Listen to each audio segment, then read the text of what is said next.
हरे कृष्णा प्रभु जी, हरे कृष्णा माता जी, आप सबके चरणों में दंडवत प्रणाम। तो आज हम बात करने वाले हैं निर्भरता के ऊपर, डिपेंडेंसी कि ऐसे कुछ डिपेंडेंसी होते हैं जो हमारे भक्ति को खराब करते हैं।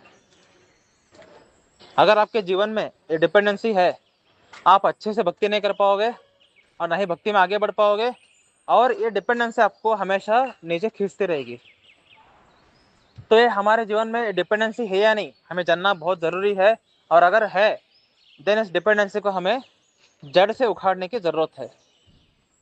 तो कितने प्रकार के डिपेंडेंसी होते हैं, ये तो हम डिपेंडेंसी अगर जानते जाएंगे तो हम पता चली जाएगा कि कितने प्रकार के डिपेंडेंसी होते हैं। सबसे पहला डिपेंडेंसी है फिजिकल डिपेंडेंसी, कि आप अभी टीनेजर हैं, आप स्त्री हैं, या आपके पैर टूटा हुआ है, या आपके कुछ भी रीजन से आपके कोई शरीर का अंग ठीक नहीं है ना? तो अगर इस प्रकार का डिपेंडेंसी है, ये भी हमें भक्ति में आगे बढ़ने में एक बहुत बड़ा बाधा बनता है। जितने भी स्त्रियां हैं, उनके खुद के पिता या खुद के माता या उनके हस्बैंड, है ना, या उनके खुद के बड़े भाई उनको भक्तों से मिलने नहीं देते, उनको भक्तों के साथ ट्रिप्स में जाने के लिए नहीं देते, उनको शाम के बाद इस्कॉन टेम्पल जाने के लिए नहीं देते। यानी उनका जो शरीर, जो स्त्री का है, ये डिपेंडेंसी है। अगर डिपेंडेंट है अपने स्त्री शरीर होने की वजह से अपने फैमिली पे, देन वो फैमिली जो है उनको भक्ति में आगे बढ़ने से रोकेगा। और अगर कोई टीनेजर है तो उसके माता पिता तो उसको रोकेंगे ही रोकेंगे, तो बच्चा है भाई, तू कहाँ जाएगा, है ना, इस प्रकार से। लेकिन इस डिपेंडेंसी को तोड़ने का तरीका क्या है? धैर्य। अगर आप अपने जीवन में हिम्मत लेके आए, क्या हुआ अगर मैं टीनेजर हूं तो, क्या हुआ अगर मैं स्त्री हूं तो, है ना, मैं इस्कॉन टेम्पल जाऊंगी, है ना, माता पिता अगेंस्ट बोलेंगे, पति अगेंस्ट बोलेगा, लेकिन अगर मेरी हिम्मत है, देन ये सब एक दिन समझेंगे कि मैं इतना पावरफुल हूं कि मैं अपना ध्यान रख सकती हूँ, है ना? या जो टीनेजर है वो अपना ध्यान रख सकता हूँ, है ना, इस प्रकार से। तो जीवन में अगर आप हिम्मत लेके आए, देन फिजिकल डिपेंडेंसी जो है आपको भक्ति में आगे बढ़ने से नहीं रोकेगा। सेकेंड डिपेंडेंसी है जो कि one of the most painful dependency है, दैट इज फाइनेंशियल डिपेंडेंसी। अगर आपके जीवन में फाइनेंशियली आप डिपेंडेंट हैं अपने माता पिता पे, अपने हस्बैंड पे, या अपने बच्चों पे, तो ये चीज़ भी जो है आपको भक्ति में आगे बढ़ने से रोकेगा। आपके मन में इच्छा आ रहा होगा कि मैं श्रीला प्रभुपाद जी के किताबों को खरीद करूं, लेकिन क्योंकि आप फाइनेंशियली डिपेंडेंट हैं तो आप प्रभुपाद जी की किताबें खरीदी नहीं कर पाओगे। आपको इच्छा है कि मैं वृंदावन जाऊं क्योंकि इस्कॉन के लोग वृंदावन जा रहे हैं, पैसा नहीं है ना। और financial dependency is one of the most painful dependency बोल रहा हूँ मैं। अगर आप गृहस्थ हैं, जो ब्रह्मचारी है, इस्कॉन टेम्पल में रहते हैं ब्रह्मचारी के रूप में, आपकी बात नहीं कर रहा हूँ, आप फाइनेंशियल डिपेंड होना ही आपके लिए अच्छा है, लेकिन मैं बात कर रहा हूँ गृहस्थों की, जो कि इस्कॉन में नहीं रहते, जो कि घर में रहते हैं। और अगर आप फाइनेंशियली डिपेंडेंट है, ये डिपेंडेंसी आपको भक्ति में आगे बढ़ने से रोकेगा। फाइनेंशियल डिपेंडेंसी जो है आपको डेफिनेटली आगे बढ़ने से रोकेगा। आपको हर हफ्ते में एक बार इस्कॉन टेम्पल जाने की इच्छा होती है, टेम्पल में कोई वैष्णव आए हैं, वहाँ पर जा करके उनको मिलने की इच्छा होती है, आपको दान करने की इच्छा हो रही है, आपको बुक डिस्ट्रीब्यूशन करने की इच्छा हो रही है, लेकिन आपके पास पैसा नहीं है। तो ये सब जो फायदा आपको मिलने वाला था वो आपको नहीं मिलेगा। कितने ही डेवोटीज किताब एक खरीद नहीं पाते, जिसकी वजह से उनका भक्ति कितना स्लो हो जाता है। पिछले 10 साल से भक्ति कर रहे हैं प्रभु, अभी वो वही है, क्यों? शास्त्र ही नहीं पढ़ते। क्यों 10 साल तक वो भक्ति में वही रहा? पैसा नहीं था। अगर पैसा होता तो सारे बुक खरीदे करता और सारे बुक्स पढ़ भी पाता, है ना। सो फाइनेंशियल डिपेंडेंस जो है वो हमें वीक करता है, वो हमें वीक बना देता है। और अगर आप फाइनेंशियल डिपेंडेंट हैं, देन आपके पति, आपके माता पिता आपको बिल्कुल एक नौकर की तरह ट्रीट करते हैं। अगर आप एक हाउसवाइफ है और पति के ऊपर फाइनेंशियल डिपेंडेंट है, देन पति आपको एक बिल्कुल नौकर की तरह ट्रीट करेगा। हम पति के दास नहीं हैं, हम कृष्ण दास हैं, है ना। हम माता पिता के दास नहीं हैं, हम कृष्ण के दास हैं, है ना। तो अगर आप माता पिता के नौकर बने बैठे हैं, अगर आप पति के नौकर बने बैठे हैं, तो इनका दास बन करके मिलने क्या वाला है? कचरा ही मिलेगा बस आपको जीवन में। पति का दास बनने से, माता पिता का दास बनने से केवल एक चीज मिलती है, दैट इज फ्रस्ट्रेशन, सारा कुछ नहीं। कभी जीवन में दास बनना है, कृष्ण का बनो, ठीक है। माता पिता की सेवा करो, पति की सेवा करो, पत्नी के रूप में, बच्चे के रूप में, दास मत बनो इनका, ठीक है। हम हर किसी की सेवा करते हैं, लेकिन दास हम केवल कृष्ण के ही होते हैं, है ना। समझ आ रही है? सो फाइनेंशियल डिपेंडेंसी जो है हमें बहुत वीक कर देता है, भक्ति में आगे बढ़ने नहीं देता। थर्ड डिपेंडेंसी जो हमें भक्ति में आगे बढ़ने से रोकता है, दैट इज इमोशनल डिपेंडेंसी। कि मेरा मूड जो है वो किसी और पर निर्भर करता है। अगर मेरा पति अच्छे मूड में है, देन मैं अच्छे मूड में रहती हूँ। अगर मेरा पति बुरे मूड में है, मेरा मूड खराब हो जाता है। मैं अच्छे मूड में हूँ, अगर वो बुरे मूड में आकर कुछ बोल दिया, मेरा मूड खराब हो जाता है। और फिर मेरा जब मूड खराब हो जाता है, मेरे मूड को अपलिफ्ट करने के लिए तीसरा कोई व्यक्ति आता है मेरे जीवन में, है ना। ये जो है इमोशनल डिपेंडेंसी, ये तो फाइनेंशियल डिपेंडेंसी से भी ज्यादा हमें वीक करता है, क्योंकि हम टोटली निर्भर हैं किन पर? उस पर्टिकुलर व्यक्ति पर, है ना। और अगर वो व्यक्ति मेरे साथ रहता है तो मुझे बहुत अच्छा लगता है। I feel safe with that person. कि भाई वो भगवान है क्या वो, है ना। भगवान है उनके साथ जो आप सेफ फील कर रहे हैं, है ना। वो जब रहते हैं ना तो मूड अच्छा रहता है, मन खिला खिला रहता है। वो जब नहीं रहते तो मन उदास हो जाता है। ये क्या है? फाइनेंशियल नहीं, इमोशनल डिपेंडेंसी, है ना। इमोशनल डिपेंडेंसी तो हमें भक्ति में, जो भगवत गीता का जो वाक्य है कि हे अर्जुन, तुम स्थित प्रज्ञ बनो, है ना। मान हानि, सुख दुख, लाभ हानि और मान सम्मान, मान अपमान, लाभ हानि, सुख दुख, सर्दी गर्मी, इन सब से तुम्हें अफेक्ट नहीं होना है। जब तुम स्थित प्रज्ञ बनोगे तब तुम मुझे समझने की बुद्धि प्राप्त करोगे। यानी जब तक हम इस इमोशंस के जो डुअलिटी है इसमें फंसे रहेंगे, हमें वो इंटेलिजेंस ही प्राप्त नहीं होगा जिससे हमें कृष्ण प्राप्त होने वाले हैं। जब तक आप स्थित प्रज्ञ नहीं होते, आपको इंटेलिजेंस कभी प्राप्त नहीं होगा। कुछ लोग मुझे प्रश्न करते हैं कि मेरे जीवन में कोई रिलेशन क्यों नहीं है। आप बोलते रहते हैं कि आपके जीवन में ये रिलेशन मिला, वो रिलेशन मिला। मेरे जीवन में रिलेशन क्यों नहीं है? क्योंकि आपका मन जो है वो सुख दुख में भागता रहता है। सुख में आप हर्ष प्रकट करते हैं, दुख में आप रोते रहते हैं। लेकिन इस स्थित प्रज्ञ व्यक्ति की उसका बुद्धि जो है स्थिर है और सुख दुख में वो अफेक्ट होता नहीं है। ऐसा व्यक्ति ही भक्ति में रिलेशन प्राप्त करता है, क्योंकि ऐसा व्यक्ति भक्ति में ग्रो हो सकता है। इमोशनल डिपेंडेंसी हमें भक्ति में ग्रो होने से रोकता है।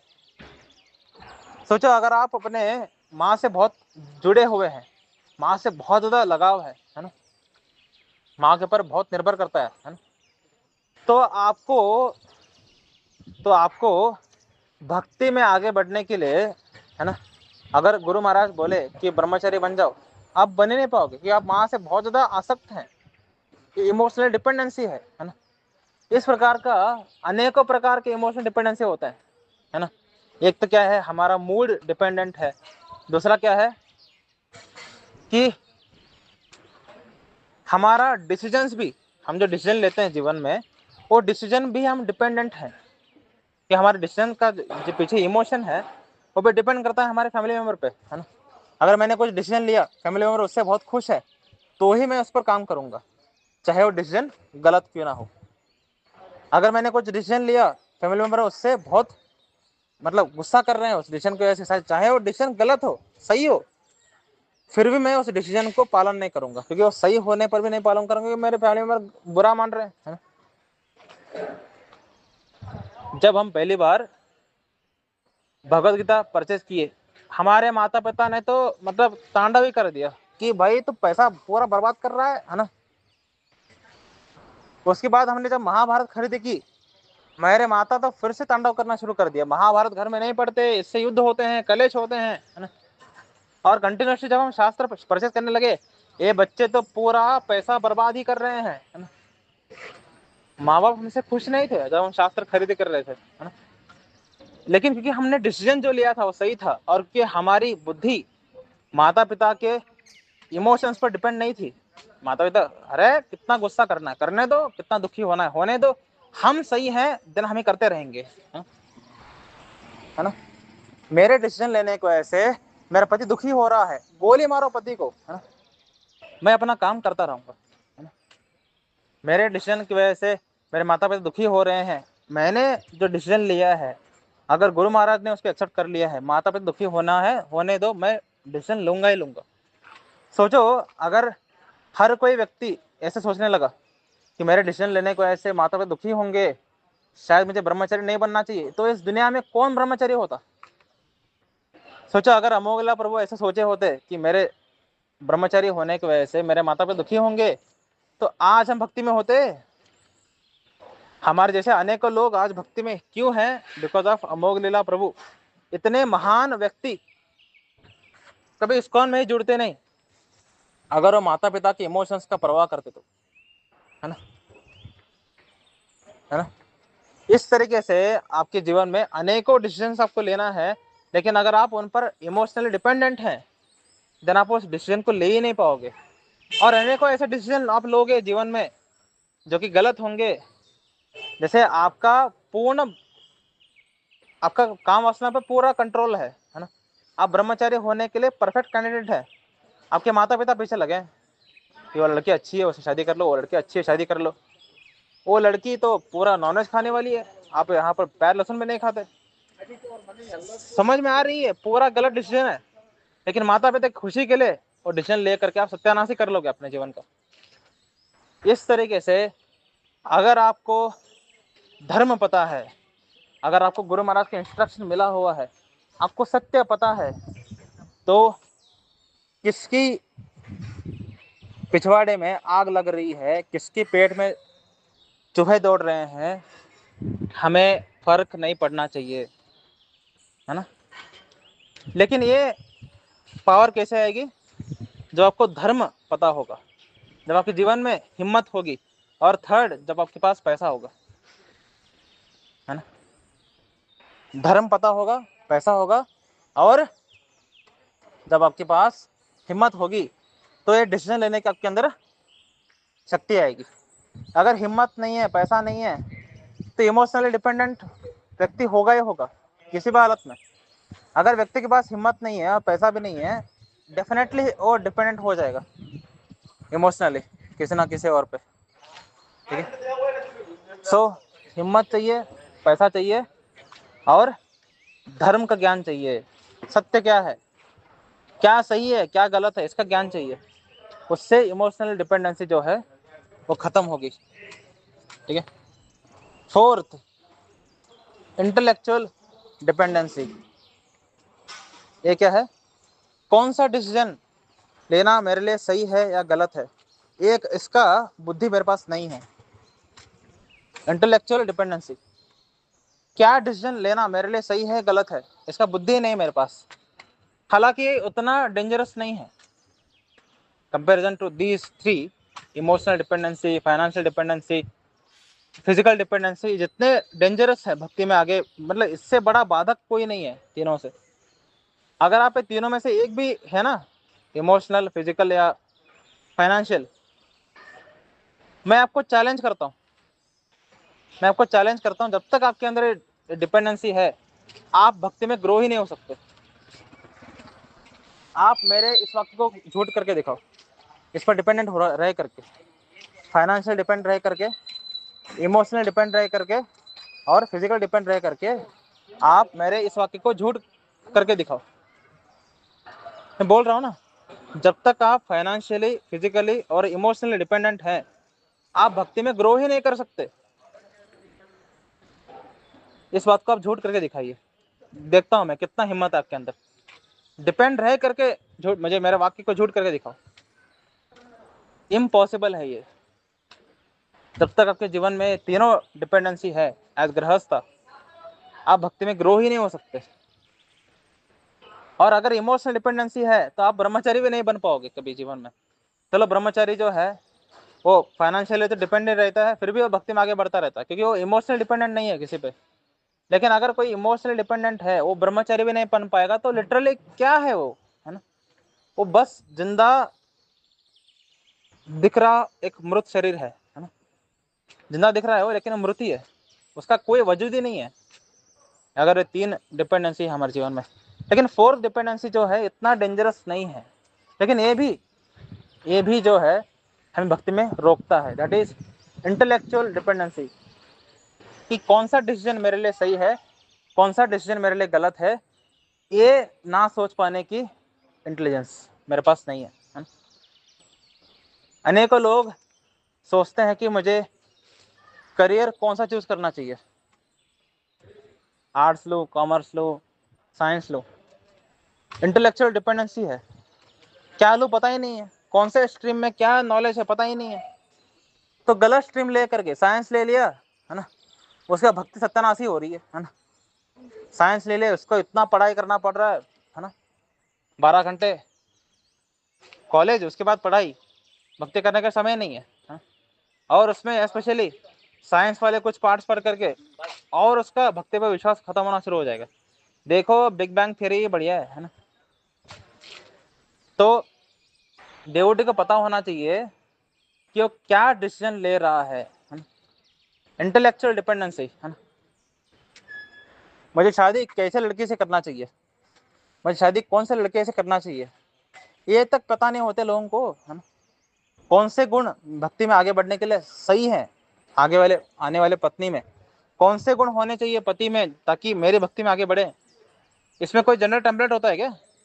जैसे यूट्यूब में वीडियो बनाते हैं ना, अगर ये गुण है आपकी पत्नी में, देन आप स्वीकार कर लीजिए उसको। अगर ये गुण है आपके पति में, स्वीकार कर लीजिए, ऐसा कुछ होता है? हर एक व्यक्ति अलग है, देन गुण जनरल कैसे हो सकते हैं? स्पेशलाइज्ड होते हैं, है ना। आपके अंदर एक विशेष प्रकार के गुण है, उस विशेष प्रकार के गुणों को सबऑर्डिनेट और विशेष प्रकार के जो आपके अवगुण है उसको डिलीट करने की जो गुण है वो सामने वाले व्यक्ति के अंदर है या नहीं, है ना। ये इंटेलेक्चुअल, अगर इंटेलेक्ट है तब पता चलेगा ना कौन से लड़के से शादी करना चाहिए, है ना? लेकिन इंटेलेक्ट होता ही नहीं है लोगों के पास, कि लोगों को तो खुद की ही अवगुण और गुण पता नहीं होते, इतने मूर्ख होते हैं जगत के लोग, है ना। तो क्या वो, है ना, तो छोड़ो ये, मतलब ये तो पूरा रोल्टी हो जाएगा। तो इंटेलेक्चुअली डिपेंडेंट रहना, कि डिसीजन ना ले पाने की अक्षमता, डिसीजन नहीं ले सकता व्यक्ति। मैं जॉब करूँ तो कौन सा जॉब करूँ, कौन सा जॉब करना मेरे भक्ति के लिए सही है ना? वो पूछता रहता है, प्रो में कौन सा जॉब करूँ, कि मैं इस फील्ड में जाऊँ या उस फील्ड में जाऊँ। ये जब तक ये पूछना गीचना रहेगा, आपको जितने भी सजेशन मिलेंगे, है ना। सोचो आपने आपने पूछा अपने किसी वरिष्ठ व्यक्ति से कि सर मुझे कौन सा स्ट्रीम लेना चाहिए, आर्ट्स कॉमर्स एंड साइंस में। उसने बोला कॉमर्स ले ले भाई, है ना? आपका गणित इतना खराब है, कॉमर्स ले लिया आपने, सत्यानाश ही हो गया आपका जिंदगी, है ना। कॉमर्स से सत्यानाश ही हो गया जिंदगी, है ना। ना ही कॉमर्स में उखाड़ पा रहे हैं, और क्योंकि कॉमर्स फेल हो रहे हैं तो कॉन्फिडेंस जा रहा है खुद पर, इसकी वजह से मूड खराब रह रही है, उसकी वजह से भक्ति खराब हो रही है ना। सो हमें इंटेलेक्चुअली डिपेंडेंट रहना जो है, ये भी हमें भक्ति में आगे बढ़ने से रोकता है। लेकिन इसमें एक अच्छी बात यह है कि अगर आपके जीवन में कोई ऐसा व्यक्ति है जो कि बहुत अच्छा है और बुद्धिशाली है, देन ये डिपेंडेंसी होकर भी आप भक्ति में आगे बढ़ सकते हैं। जैसे भक्तों के जीवन में होते हैं सीनियर गाइड्स, टेम्पल प्रेसिडेंट्स, शिक्षा गुरु, दीक्षा गुरु, है ना। ये इंटेलेक्चुअल है और ये लोग अच्छे भी लोग हैं, है ना। तो हमारे कभी भी अहित नहीं कर सकते। तो और ये जब डिसीजन लेते हैं हमसे हमसे हमारा स्वभाव, हमारा कैरेक्टर, सब कुछ देख कर ही डिसीजन लेते हैं कि तुम्हारे लिए ये सही होगा। जितने भी डिवोटीज टेम्पल प्रेसिडेंट्स को, शिक्षा गुरु, दीक्षा गुरु को पूछ करके डिसीजन लेते हैं, वो कभी भी पश्चाताप नहीं करते जीवन में, कि 99% टाइम वो जो डिसीजन लिए उन्होंने वो सही होता है। तो अगर इस प्रकार का आपके जीवन में कोई व्यक्ति है जो कि बहुत अच्छा है और वो इंटेलेक्चुअल भी है, देन उसके अनुसार आप जा सकते हैं। लेकिन अगर आप ऐसा कोई व्यक्ति नहीं है और आप भी इंटेलेक्चुअल नहीं है, आपके पास भी वो इंटेलेक्ट ही नहीं है, बुद्धि ही नहीं है कि आप क्या आपके लिए सही है गलत है, देन फंसोगे आप, है ना। तो इसका सोल्यूशन क्या है? नॉलेज लेना। जितना नॉलेज लोगे फील्ड्स के बारे में, जितना नॉलेज लोगे उस पर्टिकुलर जॉब के बारे में, जितना नॉलेज लोगे वुमेन एंड मैन के साइकोलॉजी के बारे में, उतना आपको डिसीजंस लेना बहुत आसान होगा। ज्ञान प्राप्त करने से डिसीजन लेने की इंटेलेक्ट आती है। शास्त्र पढ़ने से डिसीजन लेने की इंटेलेक्ट प्राप्त होती है। सो ये 4 डिपेंडेंसी है हमारे जीवन में, जिसके कारण हम भक्ति में आगे नहीं बढ़ पाते। फर्स्ट क्या है? फिजिकल। सेकंड क्या है? फाइनेंशियल। थर्ड क्या है? इमोशनल। फोर्थ क्या है? इंटेलेक्चुअल। अगर हमारे जीवन में 4 डिपेंडेंसी है, हम भक्ति में आगे बढ़ नहीं सकते। आप कुछ ना कुछ गलत डिसीजन लोगे, कुछ ना कुछ गलत ही चीज करोगे और भक्ति में स्टैग्नेंट हो जाओगे, आप रुक जाओगे, भक्ति में आगे नहीं बढ़ोगे, या भक्ति से खत्म हो जाओगे, बाहर चले जाओगे सीधा। अगर आपके अंदर 4 डिपेंडेंसी है तो आपके जीवन में अगर चारों में से एक भी डिपेंडेंसी है, तुरंत उस डिपेंडेंसी को मार दो, जड़ से खत्म कर दो। अगर आपको समझ में नहीं आ रही है कैसे जड़ से खत्म करें, देन आप हमें प्रश्न करिए। मेरा नंबर तो चैनल के ऊपर ही है डिस्क्रिप्शन में, और हमें जा करके प्रश्न करिए कि मेरे जीवन में ये डिपेंडेंसी है और मेरा सिचुएशन ये है, मैं कैसे इस डिपेंडेंसी ख़त्म कर सकता हूँ। तो मैं अगर इसका जवाब नहीं दे पाया, मैं तो पूरा कोशिश करूँगा, तो मैं हमारे जो सीनियर हैं उनसे पूछ करके आपको इसका जवाब पक्का दूंगा। ठीक है। हरे कृष्ण।